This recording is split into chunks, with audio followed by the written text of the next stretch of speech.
I worked 10 years to buy a $70,000 house, but my parents demanded I give it to my pregnant sister, and then sued me. I'm 32 now and I finally broke free, but I'm struggling to move past the trauma my parents put me through. I know this might be a long one, but I feel the need to get it off my chest. I've never shared the full story with anyone, and I'm not sure I ever will, but writing it down here, where I can remain anonymous, feels like a good first step. Honestly, my parents were monsters. I know people throw that term around, but I really mean it. I grew up in a small town where everyone knew each other, and appearances were everything. On the surface, my parents looked like the perfect couple. My dad, Jacob, was a church deacon, and my mom, Evelyn, was always volunteering for school events and local fundraisers. Everyone thought I was lucky to have parents like them, but they had no idea what life was like behind closed doors. The abuse started when I was really young. I can't remember a time before it. As a little kid, I thought what was happening was normal. You know how kids just accept their reality? I didn't realize that not everyone's mom would explode over a spilled glass of milk, or that not every dad turned into a cold, terrifying figure after work. One of my earliest memories of being beaten dates back to when I was around 4. I was playing in the living room with my toy cars, pretending the floor was a racetrack. I accidentally scratched the wooden floor, and my mom completely lost it. She screamed at me, snatched the car from my hand, and threw it across the room. Then she grabbed my arm and dragged me upstairs. I don't even recall what she hit me with, but I remember the pain vividly and crying so hard that I couldn't catch my breath. She told me to stop crying because if my dad saw me like that when he got home, things would only get worse. And sure enough, that night, when Jacob came home, my mom told him what had happened. She conveniently left out her part, only saying I had ruined the floor. Without saying a word, he picked me up, threw me onto the bed, and beat me with his belt until I thought I wouldn't survive. Can you believe it? 4 years old, and this was my reality. This wasn't just a one-time thing. It happened again and again. I quickly learned that even the tiniest mistake could lead to severe consequences. The punishments were unpredictable. Sometimes I'd get away with things, and other times I'd be beaten so badly that I couldn't sit down for days. It felt like living with a time bomb that could explode at any moment, and I had no way to defuse it. When I started school, I hoped things might improve. I thought maybe getting away from my parents for a few hours each day would bring me some peace. But school turned out to be just another nightmare. I was quiet and kept to myself because I was terrified all the time. Other kids picked up on my fear and bullied me mercilessly. It didn't help that my clothes were always old and worn out, even though my parents had plenty of money. They spent it on themselves while I went to school with holes in my shoes. I tried to make friends, but it felt impossible. I never invited anyone over, mainly because I was so afraid of what would happen if they saw my home life. I was terrified to invite friends over, knowing they'd witness the real side of my parents, or worse, that my parents would beat me in front of them. I couldn't articulate my fear. The truth was too horrifying to put into words. I thought if I could just endure school, I'd escape this nightmare. But high school turned out to be even more hellish. By then, the physical abuse had started to diminish, but the emotional and psychological warfare ramped up to new heights. My mom had a talent for tearing me down. She'd hurl insults, calling me ugly and stupid, insisting I'd never amount to anything. My dad barely acknowledged my existence unless he was criticizing me or finding new ways to belittle me. They controlled every aspect of my life, what I wore, who I talked to, even what I ate. I had no voice. I wasn't allowed to have opinions or make decisions. If I dared to step out of line, I faced severe consequences. The only glimmer of hope in my bleak world was the thought of going to college. I imagined that if I could just get into a good school far away, I would finally break free from their suffocating grip. So I poured every ounce of energy into my studies, determined to prove them wrong. I fought hard and eventually earned a spot at a university in another state, hundreds of miles away. I thought this was my escape, but my battle was far from over. My parents didn't want me to go. They didn't have to say it outright. Their sabotage was relentless. My mom would rip up my homework and conveniently forget to sign important permission slips. My dad, with his cold indifference, would tell me I was wasting my time and that I'd never make it through college. When it was time to apply for financial aid, they outright refused to help. I found myself drowning in student loans, starting adulthood buried under a mountain of debt. But you know what? I didn't care. It was worth every cent if it meant getting away from them. The day I left for college was surreal. My parents barely acknowledged my departure. My mom plastered on a fake smile and told me to be good, while my dad grunted dismissively and waved me off like I was some burden. No hugs, no words of encouragement, nothing. I got in my car, heart racing, and drove away without looking back, desperate to leave it all behind. The first few weeks of college were a whirlwind of emotions. I felt like a deer caught in headlights. I didn't know how to function without my parents hovering over me, dictating my every move. I was free, yet the weight of that freedom felt overwhelming. I was still paralyzed by the fear of making mistakes and distrustful of everyone around me. So I kept to myself, retreating into the familiar isolation I had known in high school. But slowly, I began to realize I didn't have to live in fear anymore. College was a battleground, but it was also where I started to heal, even if it was just a small crack in the facade. I met people who didn't treat me like garbage. I encountered professors who actually saw me, who told me I was smart, capable, and worthy. Those words were a revelation. No one had ever spoken to me like that before, and slowly, I began to believe that maybe I wasn't as worthless as my parents had made me feel. There was absolutely no way I could go back home. After spending 4 long years in a different state, barely managing to keep my parents at arm's length, the mere thought of returning sent a chill down my spine.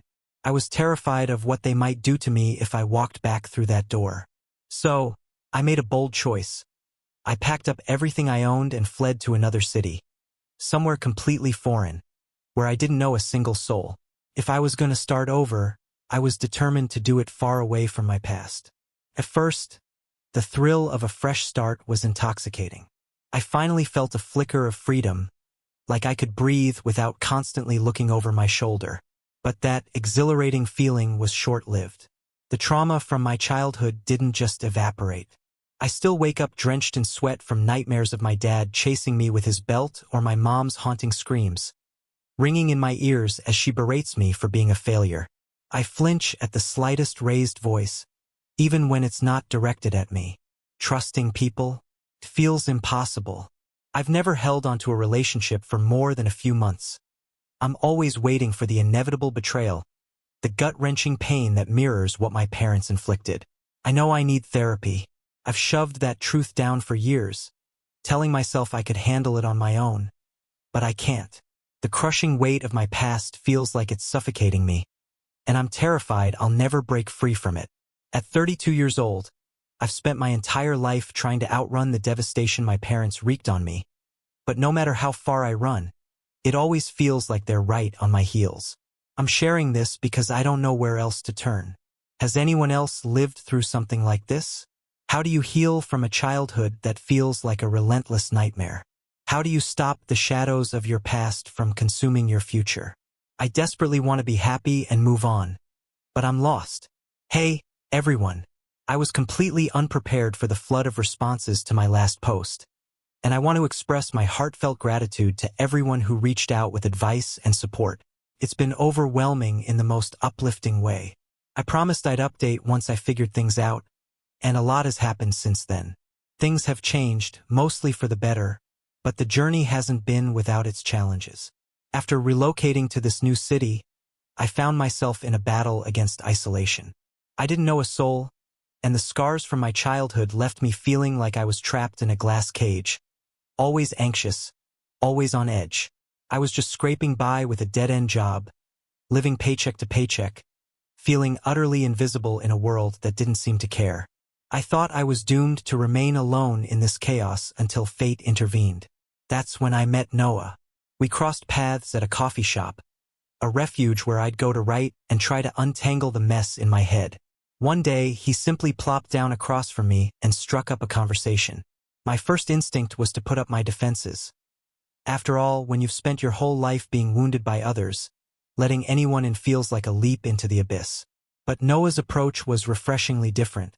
He was persistent, but in a way that felt safe, not pushy. His easygoing nature slowly chipped away at my walls, and I found myself opening up to him in ways I hadn't thought possible. Noah became my lifeline, a beacon of hope shining through the storm of my emotions. Noah was the first person I truly opened up to about my past. I didn't lay bare every traumatic detail, but he could read the pain etched into my words. He never pushed or probed. He just listened, creating a safe space that felt foreign yet healing. For the first time, I felt heard without the weight of judgment hanging over me. Trusting someone terrified me at first, but as our friendship deepened, it became a welcome relief, like stepping into sunlight after years of darkness. Noah introduced me to his tight-knit group of friends, a family I never knew I could have. Liam, who worked in marketing, had dreams that reached beyond the confines of his cubicle. Ava, a fiery chef, was always discussing her dream of opening a restaurant but never seemed to take that leap. They were nothing like the people I grew up with, genuine, warm, and supportive. They didn't just engage in shallow small talk or try to one-up each other.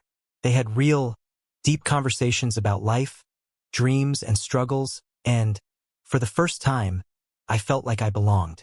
One night, as we shared drinks and laughter, Ava opened up about her dream of starting a restaurant once again. She had been talking about it for years but always held back, shackled by fear and financial worries. That's when Noah, with his infectious enthusiasm, suggested they all pitch in and start the restaurant together. At first, I thought they were kidding, but the earnestness in their eyes told me they were dead serious. Then they turned to me and asked if I wanted to be part of it. My heart raced. I had zero experience in the restaurant industry, but Noah and the others didn't care. They saw potential in me that I had never seen in myself. After some gentle nudging, I agreed, my pulse pounding with a mix of excitement and fear.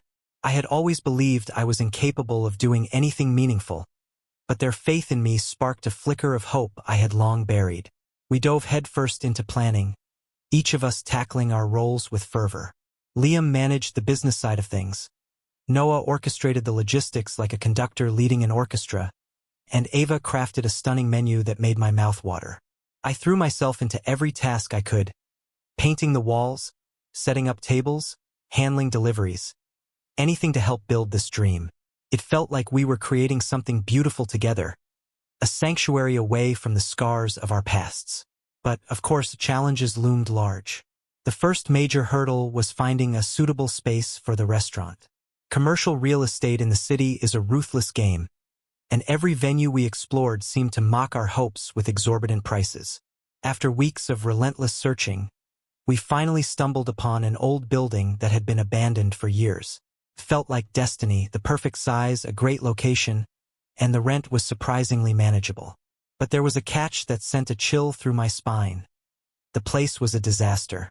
The plumbing was shot, the kitchen equipment was antiquated, and the walls were coated in a thick layer of mold.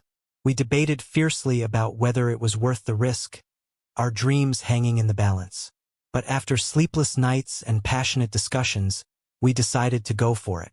It was a leap into the unknown, but we believed we could overcome the obstacles one step at a time. As we stood in that dilapidated building, the air thick with uncertainty, I felt a surge of determination. This was our chance to create something incredible together, a lifeline away from the pain of our pasts and a step toward a brighter future. With a little hard work, we would transform that dilapidated building into something extraordinary. That's when the real battle began. We poured every ounce of our energy into renovating the space, often working late into the night after our regular jobs. There were nights I stumbled home, my body caked in dust and paint, muscles aching as if I'd been through a war. But I didn't care. For the first time in my life, I felt like I was doing something that mattered, something that was unequivocally mine. As we edged closer to our grand opening, the challenges began to pile up like bricks in a wall. The permits we desperately needed crawled through the bureaucracy, taking forever to get approved. Each delay felt like a punch to the gut, and I often feared we'd run out of funds before we could even open our doors. It was terrifying. Yet every time we hit a roadblock, Noah would step up, rallying us together with an unshakable resolve. His ability to keep us focused amidst the chaos was nothing short of miraculous, igniting a fire within us that pushed us forward. Finally, after what felt like an eternity of sweat and tears, we opened our doors. The first few weeks were nothing short of a nightmare. We were understaffed, the kitchen resembled a battlefield, and I often found myself spiraling into despair, convinced we were doomed to fail. One fateful night during our second week, disaster struck. The power went out in the middle of dinner service. Ava was in the kitchen, frantically trying to whip up orders. Liam was juggling the front of house, and Noah was buried in a mountain of tickets. I was stuck, frantically trying to restore the lights, only to discover that the building's electrical system was a relic from the past, unable to handle the demands of a bustling restaurant.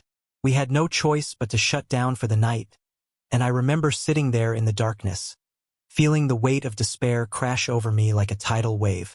I was convinced we were finished, that our dreams were crumbling before our eyes. But we weren't done yet. The next day, Noah sprang into action, making calls and pulling strings to get an electrician to come in and upgrade the wiring. Ava reworked the menu, streamlining it to be more efficient, and Liam put in grueling hours to ensure our finances stayed on track. Slowly, the pieces began to fit together. Word of mouth ignited, and soon we had a steady stream of customers flooding in. Our restaurant evolved into a hidden gem in the city, cherished by those who discovered it. But it wasn't just the restaurant that was undergoing a transformation. I was changing, too. For the first time in my life, I felt the warmth of belonging, the joy of having a family, one that genuinely cared for me. Noah, Ava, and Liam were not just my business partners. They were my lifeline, my friends, my unwavering support system. They had my back in ways my own parents never did, filling the void I thought would always remain. Then came the night that would shift everything. We had just closed the restaurant when an older man walked in.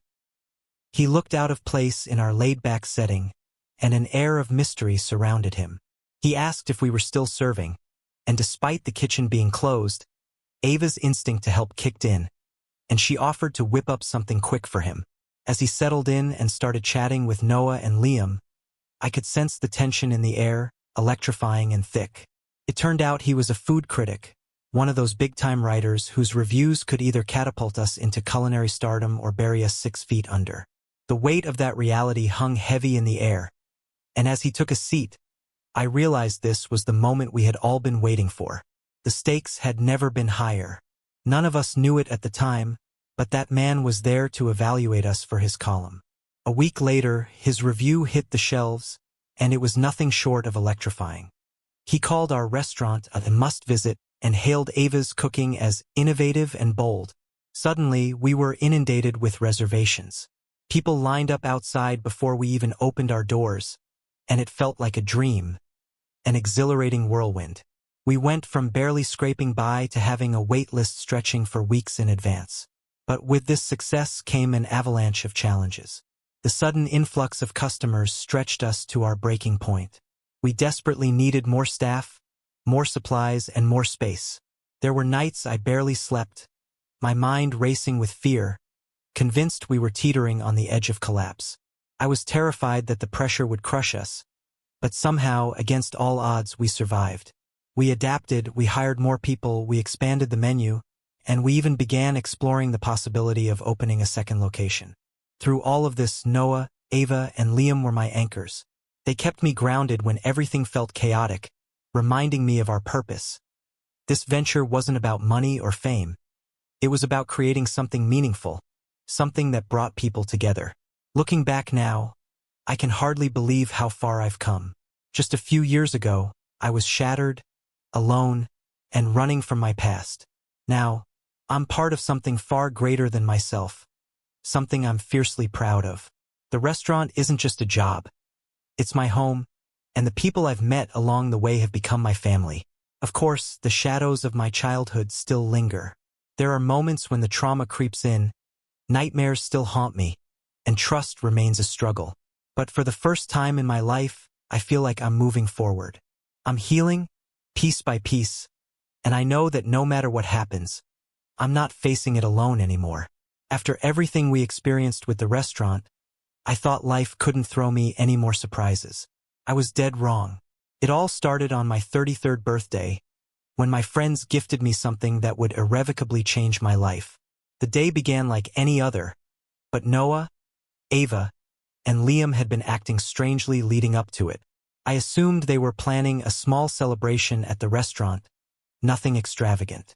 After all, birthdays had never meant much to me. My parents didn't care, and I'd stopped caring too.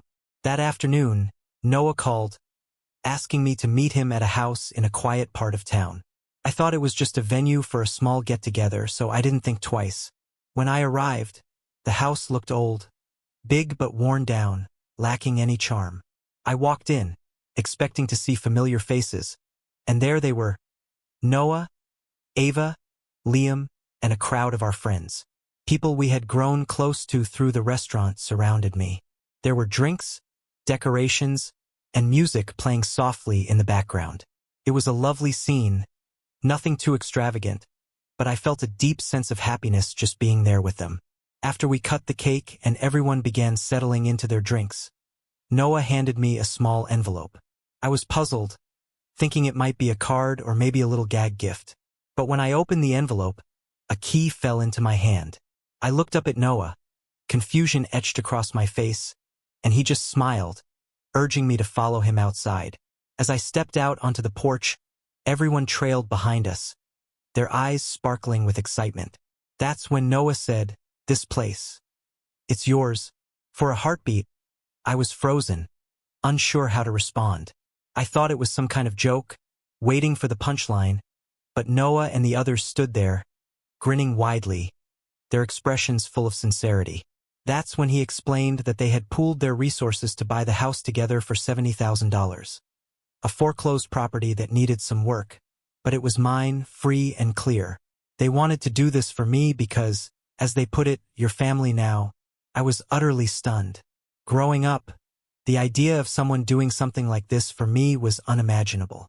I had spent so long fighting for every inch of stability, struggling alone, and now these incredible people were giving me a home, something I could finally call my own without any strings attached.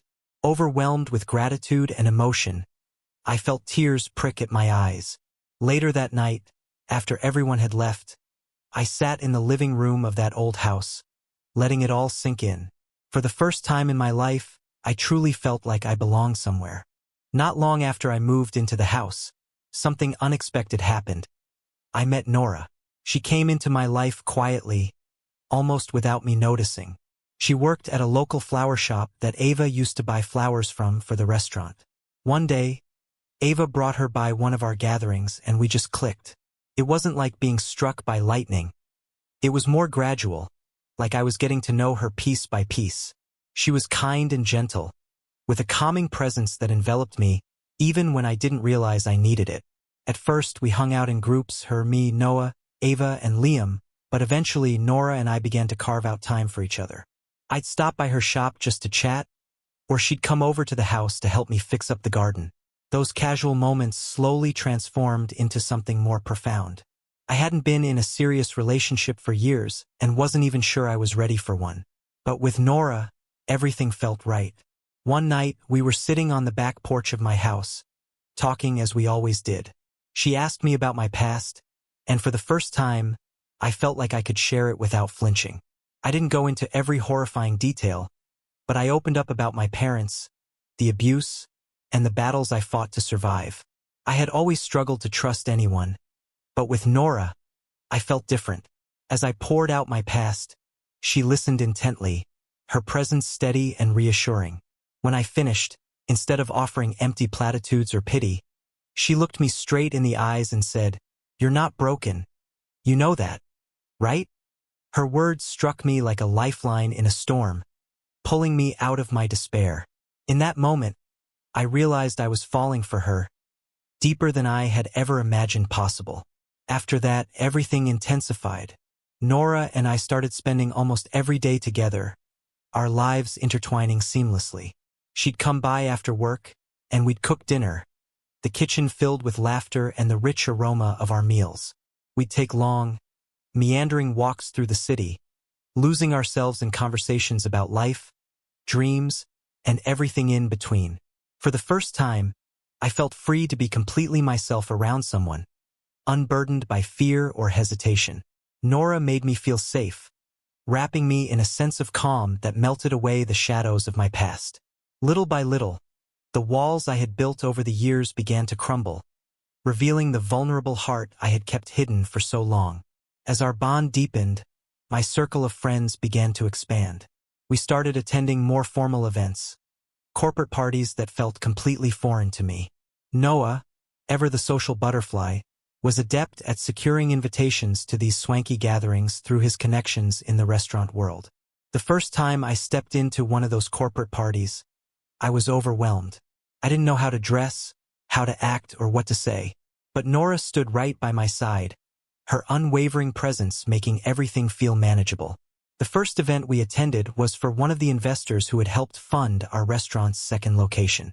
The party unfolded in an opulent ballroom downtown, filled with people dressed to the nines, their laughter ringing like music in the air.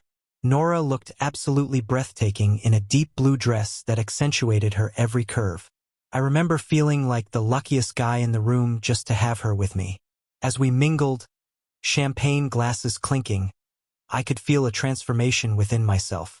For the first time, I didn't feel like an outsider peering through the glass. I felt like I belonged. As the night wore on, we slipped away to the balcony, seeking refuge from the party's chaos. The city lights twinkled like stars around us, and Nora turned to me, her eyes sparkling with sincerity.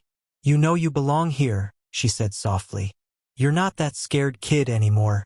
Her words hit me hard. She was right. I wasn't scared anymore. I felt a surge of confidence, a sense of purpose. For the first time in my life, I was exactly where I was meant to be. After that night, everything continued to bloom between us. Nora and I grew closer, and thoughts of a future with her consumed my mind. It felt natural, as if we had been building toward this moment all along. A year into our relationship, I knew it was time to propose. I wanted it to be simple, nothing extravagant, just sincere. One evening, after a long and exhausting day at the restaurant, I invited her over to my house for dinner. We cooked together, our hands brushing against each other as we moved about the kitchen, the atmosphere thick with warmth and familiarity. We shared pasta and wine, the flavors mingling with the laughter that flowed between us. After we cleaned up, we settled onto the porch, the very spot where so many of our meaningful conversations had unfolded. I didn't have a grand speech prepared. Instead, I let the moment wash over me, feeling the weight of what I wanted to say building inside me. I took a deep breath, looking into her eyes, ready to share my heart. I looked at her, heart pounding, and said, "Nora, I don't want to spend another day of my life without you. Will you marry me?" Her answer was instantaneous. A radiant smile spread across her face, tears welling up in her eyes as she whispered, "Yes." Our wedding was small but absolutely perfect. We held it at the restaurant, surrounded by our closest friends, Noah, Ava, Liam, and a few others who had woven themselves into the fabric of our lives. Ava crafted the most incredible meal, and we danced beneath the stars, enveloped by people who had become my true family. It wasn't a grand affair, but it was everything I had ever wanted. Just when I thought life was settling into this peaceful, happy rhythm, it threw me another curveball. A few weeks after the wedding, I received a call from my parents. I hadn't spoken to them in years, convinced I had severed all ties for good. But somehow they had found out about the wedding. My mother left a voicemail, her voice dripping with false hurt as she lamented that I hadn't invited them, claiming I had betrayed the family. I was furious. After everything they had put me through, the audacity of them to guilt me was infuriating. It felt like a betrayal all over again. But this time, I wouldn't let it slide. For the first time, I called her back, not to reconcile but to stand up for myself. I unleashed everything I had been holding in for years. "You lost the right to be part of my life the moment you chose control over love," I told her, my voice steady but fierce. "I'm happy now. I found a new family, and I don't need you anymore." She tried to argue, to twist the knife of guilt deeper, but I wasn't interested in her excuses. I hung up the phone, and for the first time in my life, I felt liberated. It was as if a heavy weight had been lifted from my chest. Nora was right there with me when I hung up, her hand resting gently on my back, radiating warmth and understanding. She didn't need to say a word. She understood the significance of that moment better than anyone. Since then, things have been good, really good. The restaurant is thriving, and Nora and I are happier than ever. For the first time in my life, I feel like I'm living without the suffocating shadow of my past hanging over me. I never thought I'd have this life, but here I am, and I'm determined to protect it at all costs. I thought I had seen the last of my parents after that phone call. For months, silence enveloped my life, and I convinced myself I had finally broken free from their toxic hold. Life was blissful. The restaurant flourished, and Nora and I began talking about starting a family. I was settling into this new chapter with a sense of peace I had never known before. But, as life often does, that peace shattered in a way I never could have anticipated. It started on a quiet Saturday morning. Nora and I were enjoying breakfast in the kitchen, discussing our plans for the weekend. Nothing special, just a simple day of gardening and relaxation. But just as I was about to sip my coffee, my phone buzzed on the table. I glanced at the screen, and my heart dropped. Maybe we'd meet up with Noah and Ava later, laughing about something lighthearted over breakfast when suddenly there was a knock on the door. It wasn't unusual for friends to drop by, so I thought nothing of it. But when I opened the door, I froze in disbelief. Standing there on my doorstep were my parents. My mother, Evelyn, wore that same cold, judgmental expression that had haunted my childhood, while my father, Jacob, stood beside her, as emotionless as ever. But what caught me completely off guard was the person standing between them, someone I hadn't seen in years. It was my half-brother, Mark. At first, I could hardly believe it was him. Mark had always been a quiet, distant figure in my life, someone I never really connected with. But now he seemed different. He stood there fidgeting awkwardly, his face flushed with embarrassment, a stark contrast to the imposing figures of our parents. Before I could gather my thoughts, my mother wasted no time. She launched into a speech, her voice dripping with condescension. "We've come to claim what's rightfully Mark's," she declared, narrowing her eyes at me. I was stunned. "What are you talking about?" I managed to stammer, confusion and anger swirling inside me. My father stepped forward, his voice low and cold. This house should belong to Mark. He's family and needs it more than you do." I couldn't believe what I was hearing. They had never lifted a finger to help me when I needed it most, and now they were demanding I give up the home my friends had gifted me. "You've got to be kidding me," I shot back, my anger rising. "This is my house. You don't get to just show up here and demand it." My mother's face twisted into an ugly sneer. "Your half-brother deserves this house more than you do. He's going through something, and we're trying to help him." That's when Mark spoke up for the first time, his voice shaky and hesitant. "I've transitioned," he said quietly, his eyes fixed on the ground. "I'm a woman now." I blinked, trying to process his words. Mark, who had always been a shadow in my life, had transitioned. He was now living as a woman. While that in itself wasn't shocking, I respected his choice to live authentically. What was unbelievable was that my parents were using this as an excuse to try and take my house. "I don't care if Mark has transitioned," I said firmly, my voice steady. "That doesn't give you the right to come here and demand my home." My mother's face hardened. "Mark is struggling, and he needs a fresh start.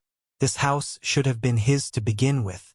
You were always the black sheep of the family, and now you think you can just live happily ever after in this house? It's not right."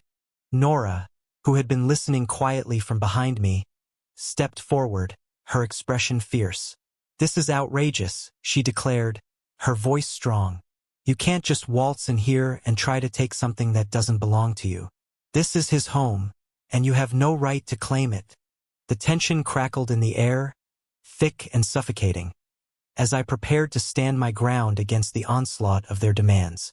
My voice was steady, but fury burned beneath every word. You can't just take his home. You've done enough damage to him already. For a brief moment, my father's eyes flickered with something. Shame? Anger? Regret? Couldn't tell. But he stayed silent, as he always did, hiding behind my mother's wrath. My mother, however, wasn't done.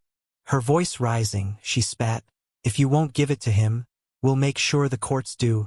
And just like that, they turned and left, leaving Nora and me standing in stunned silence.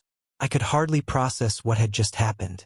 They were actually threatening to take me to court, over the house, all because Mark had transitioned, and they decided he deserved a fresh start, even if it came at my expense. Over the next few days, I tried to convince myself it was just an empty threat. Surely they couldn't be serious. There was no way they could pull something like this off. But then the official notice came in the mail. They were suing me for the house, claiming it had been intended for Mark all along, and that I had no right to it. I was beyond furious. They had gone so far as to forge documents, falsify signatures, and create fake legal claims, all to make it look like the house was part of some inheritance deal. It was a complete fabrication, a twisted lie. But they had gone to great lengths to make it look legitimate. For years, I had fought to distance myself from their toxic control, and now they were dragging me right back into it, trying to strip away the one thing that symbolized my freedom from them. I felt the old anger and helplessness rising up inside me. But this time, I wasn't going to let them win. When I told Noah, Ava, and Liam what was happening, they were just as shocked as I was. "This is insane," Noah said, pacing around the restaurant, his anger palpable. "They can't just do this. We'll fight it," and fight it we did. We hired a lawyer, Jessica, a tough woman who had dealt with family disputes before. She took one look at the forged documents and immediately knew they were fake. But proving that in court was going to be a long, drawn-out battle. The trial was brutal. My parents came at me with everything they had. They lied under oath, produced more forged evidence, and tried to paint me as the ungrateful son who had taken what was rightfully Mark's. They played up Mark's transition, now living as Maria, trying to garner sympathy from the judge, claiming that she needed a safe space to start her new life.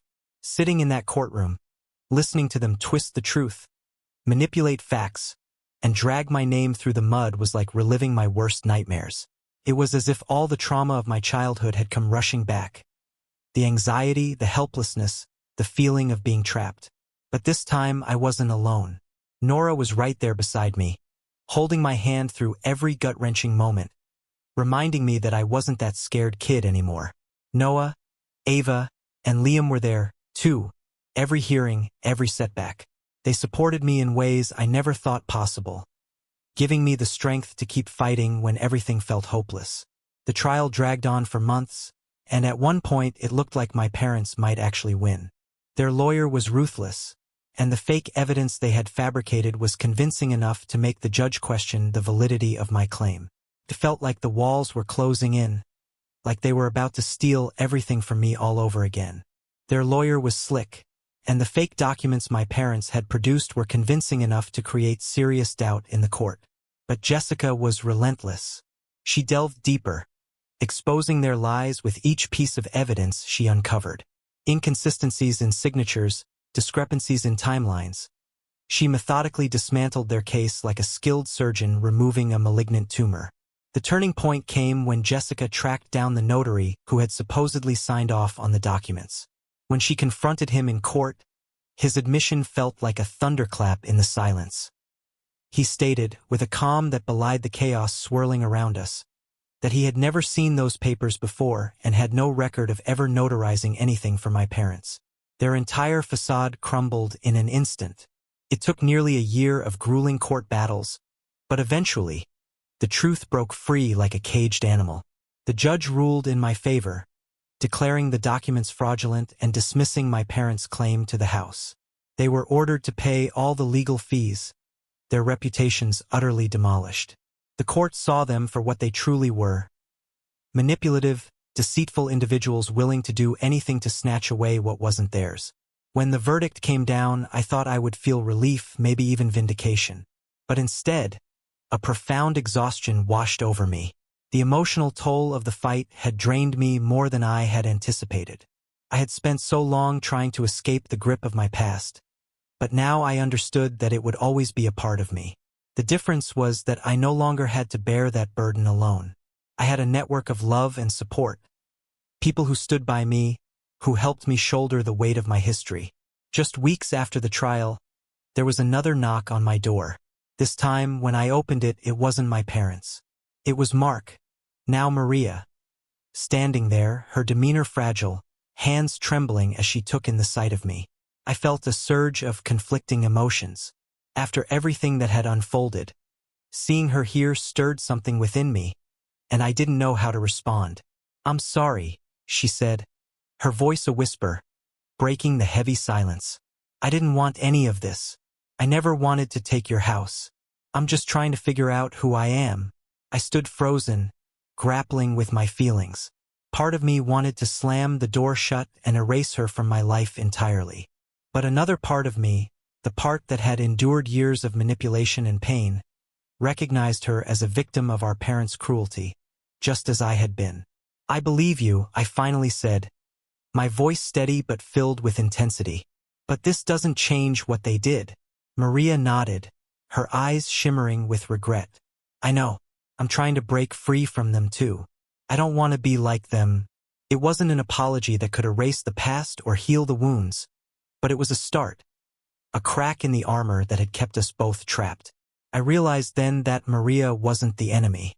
Our parents were the true villains in this story.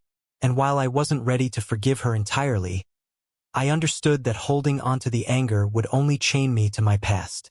As I closed the door behind her, I felt a strange sense of closure wash over me. The past wasn't something I could completely erase, but I could choose to move forward. I had my house, my life with Nora, and my friends who had become my chosen family. And for the first time, I felt the intoxicating rush of freedom, a fierce, unyielding liberation that promised a brighter future.